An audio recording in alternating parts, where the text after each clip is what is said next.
It is 3 a.m. The world sleeps, but not everything lies still.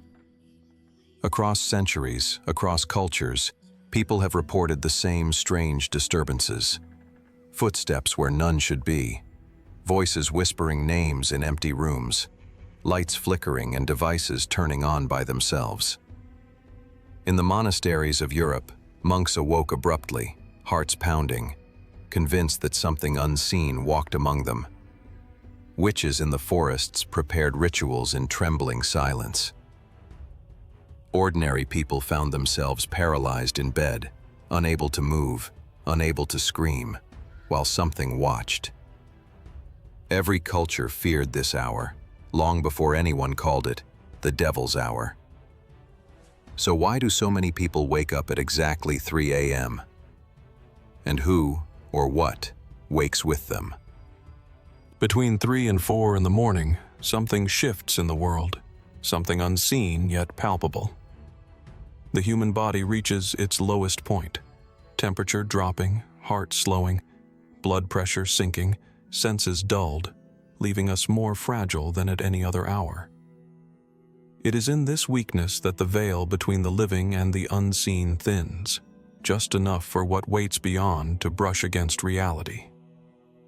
Occultists long ago understood this, calling it the thinnest boundary between our world and the shadows that linger just out of sight. At this time, the boundary trembles, and the world itself seems to shiver under the weight of what it cannot see. In medieval monasteries, the hour was known as the hour of inversion. Monks whispered that demons moved freely while the living slept, unconstrained by prayers or wards, roaming corridors and forests in a way that mocked the natural order. The night itself seemed to bend, a mirror of chaos reflected against the fragile human mind. It was a time when vigilance was meaningless and fear was unavoidable, when even the bravest souls felt a weight in the room, an invisible presence pressing against their awareness. And there is yet another layer to this hour's dark reputation. In Christian tradition, 3 in the afternoon marks the death of Christ, a moment of divine sacrifice and triumph. 12 hours earlier, exactly 3 in the morning, stands as its inverted echo, a shadow of what is holy. Where light claimed the day, darkness claimed the night, and the hour became a playground not for angels, but for forces that existed outside human comprehension. Every culture that recorded this hour understood it in some form, a shared acknowledgement that something waits when the living are at their most vulnerable.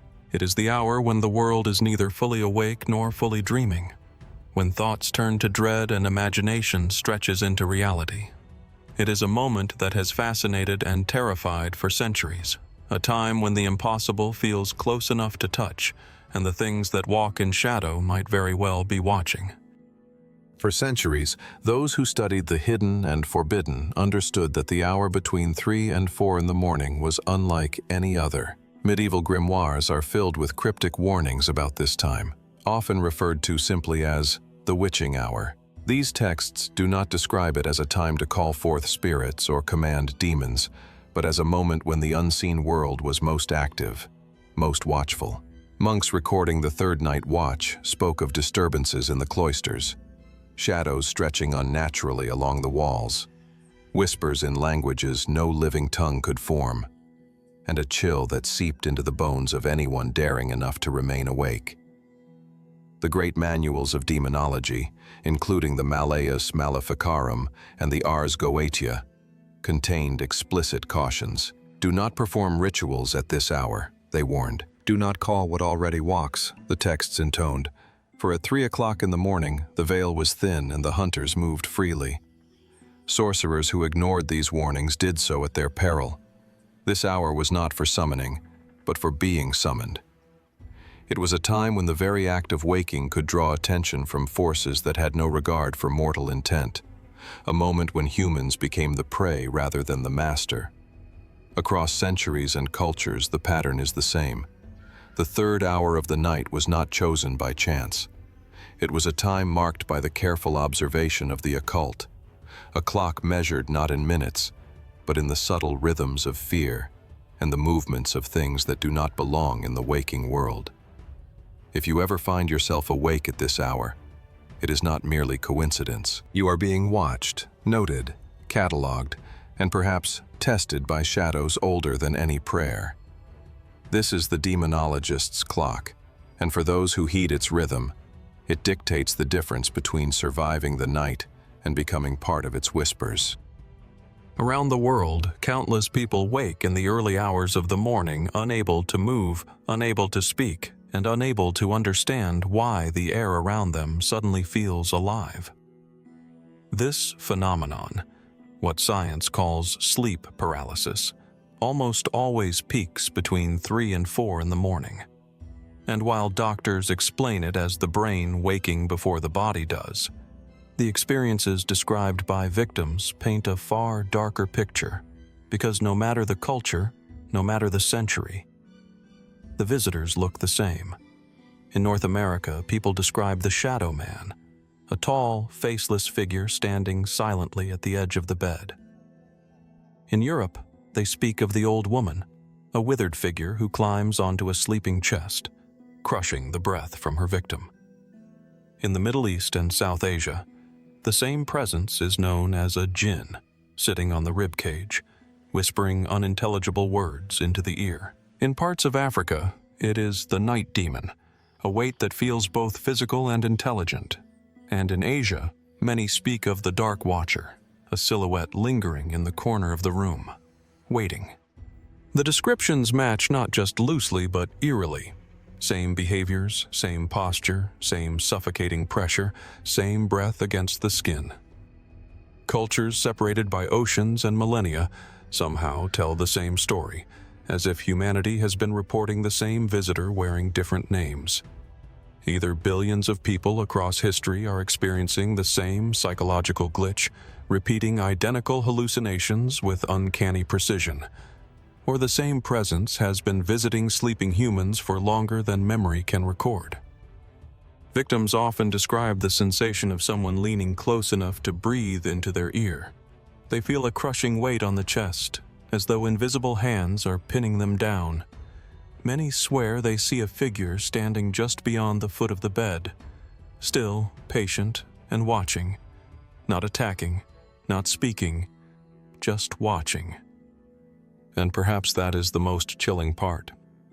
The question is not why so many people see these shadows, but why the shadows always seem so interested in us.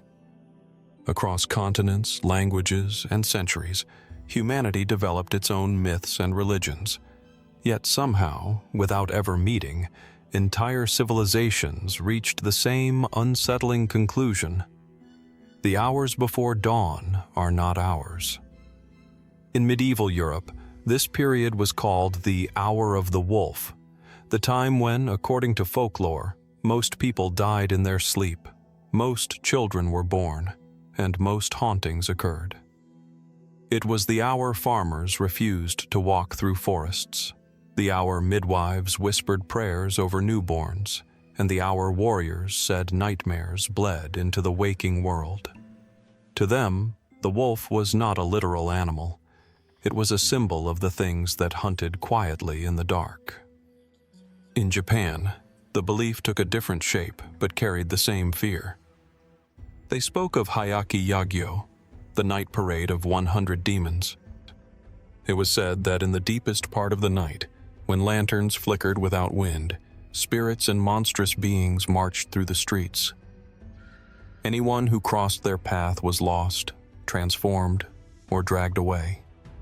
Townsfolk stayed indoors, shutters sealed, breath held, waiting for the parade to pass.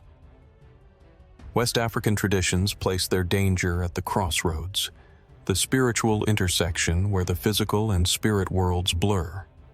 It was believed that just before dawn, the spirits who normally stayed hidden became bolder.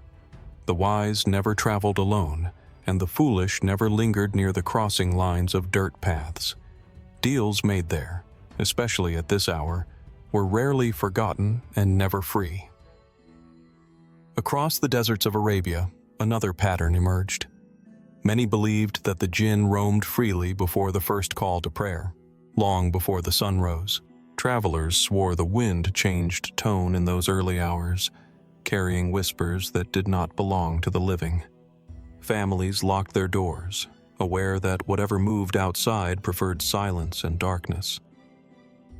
Far to the north, in the frozen lands of Scandinavia, people feared the Draugr, the restless dead who wandered between the living and the underworld. Norse myths said that Odin's spectral hunters rode across the sky in the thin light before dawn, searching for souls who died dishonorably or wandered too far alone. Even Vikings, men raised on battle and blood, respected that hour. Different lands, different gods, different languages. Yet all of them circled the same belief. Between 3 and 4 in the morning, the world changes. It grows thinner, more fragile, more permeable, as if every culture, without speaking to the others, sensed that there is a moment each night when reality relaxes its grip and something else presses its face against the other side. Even in an age of electricity, cameras, and constant connectivity, the same pattern continues. People across the world still wake up at almost the exact same time, often 3:03, 3:17, 3:33 a.m., as if something taps them awake with perfect precision. They jolt upright, heart pounding, room silent, yet the moment feels observed. Some report hearing their name whispered softly from a corner of the room, too close to be a dream, too quiet to be human. Others say they hear footsteps in the hallway, slow, deliberate, measured, even when they live alone. Pets lift their heads toward empty doorways. Babies cry as if sensing someone the adults cannot see. What once creaked floors and flickered candles has evolved. Today, the darkness uses modern tools. People wake to find their phones lit up, screens glowing as if touched. Smart TVs turn on with no remote, pressed switching to static or muted channels. Voice assistants like Siri or Alexa activate unprompted, answering questions no one asked. Home security cameras supposed to reassure us sometimes do the opposite. Footage shows shadows crossing in front of motion detectors. Sleep apps register movement spikes precisely at 3 a.m., even when the user never moved. Some trackers even record a sudden rise in heart rate seconds before the person wakes. And when people try to explain these things logically, glitches, wiring, dreams, one detail always remains: uncomfortably consistent. It happens at the same hour the ancients feared, the same hour monks whispered prayers, the same hour witches performed rituals, the same hour cultures across the world agreed was not meant for us. So maybe the old spirits didn't vanish, maybe they just adapted. And in a world filled with screens and sensors, they simply learned new ways to be noticed. When the clock slips past 3 a.m., the world enters a kind of pause, an hour that doesn't belong to night or morning, life or dream. It is a crossroads inside time itself. Most people never notice it, unless they wake up in it. And when they do, the silence feels different, heavier, almost aware. This hour has been feared for centuries, not because of what people see, but because of what they sense. A subtle shift, as if the air itself is listening. Your body is at its weakest. Your mind hovers in that fragile space between sleep and consciousness. And in that softness, in that vulnerability, something else seems to move closer. The devil's hour may not be demonic in the literal sense, but it has never been empty. Whatever rises at this time, fear, instinct, memory, presence, has been powerful enough for every era, every culture, every religion to agree on one thing: this hour does not belong to us. It is the moment when the veil thins, when the subconscious drifts into the cracks of the world, and when humanity's oldest terror steps forward. the fear that we are not alone in the dark. Across hundreds of stories, thousands of reports, and generations of whispered warnings, one truth echoes again and again: those who wake at 3 a.m. rarely wake alone. So if you ever open your eyes and see the red glow of 3 o'clock on your clock, don't sit up right away. Don't turn your head too quickly. Take one slow breath and listen. Because in that first second of waking, before your mind fully returns, before your heartbeat steadies, something in the room may already be watching you.